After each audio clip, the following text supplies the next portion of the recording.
ప్రియమైన ప్రజలారా, వెలుగుమట్ల బాధితులకు న్యాయం జరగాలని, ఎక్కడైతే ఇళ్లని కూల్చివేశారో అదే స్థలంలో ఇండ్లు నిర్మించాలని చెప్పేసి ఫిబ్రవరి 24వ తారీఖు నుండి సిపిఐఎంఎల్ న్యూ డెమోక్రసీ పార్టీ ఆధ్వర్యంలో వివిధ రూపాల్లో పోరాటాలని కొనసాగిస్తున్నటువంటి పరిస్థితి. దాంట్లో భాగంగానే ఈరోజు ఖమ్మం పట్టణ బంద్కు కూడా పిలుపివ్వడం అనేటువంటి జరిగింది. ప్రశాంతమైనటువంటి వాతావరణంలో ప్రజలందరూ కూడా బంద్కు సహకరిస్తున్నటువంటి పరిస్థితి ఉంది.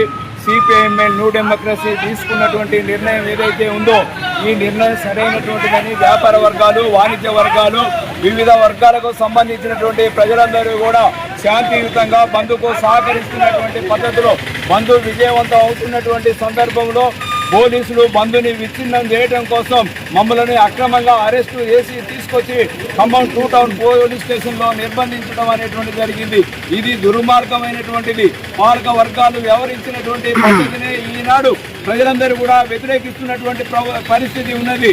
హైకోర్టు కూడా సీరియస్గా ఈ పద్ధతి సరైనటువంటిది కాదు, ఇళ్ళని కూల్చివేయడం సరైనటువంటిది పద్ధతి కాదని చెప్పేసి హైకోర్టు కూడా స్టే ఇచ్చినటువంటి సందర్భంలో ఈ ప్రభుత్వాలు జరిగినటువంటి తప్పులు సరిదిద్దుకొని ఎక్కడైతే ఇళ్ళని కూల్చివేశారో నిర్వాసితులందరికీ తక్షణమే ఇల్లు ఇవ్వాల్సినటువంటిది పోయి ప్రజల తరఫున పోరాడుతున్నటువంటి వాళ్ళని అక్రమ పద్ధతిలో నిర్బంధించడం అనేటువంటిది దుర్మార్గమైనటువంటి చర్య. ఈ చర్యని ప్రజలు, ప్రజాస్వామిక వాదులు వ్యతిరేకించాలని చెప్పేసి కోరుతా ఉన్నాం.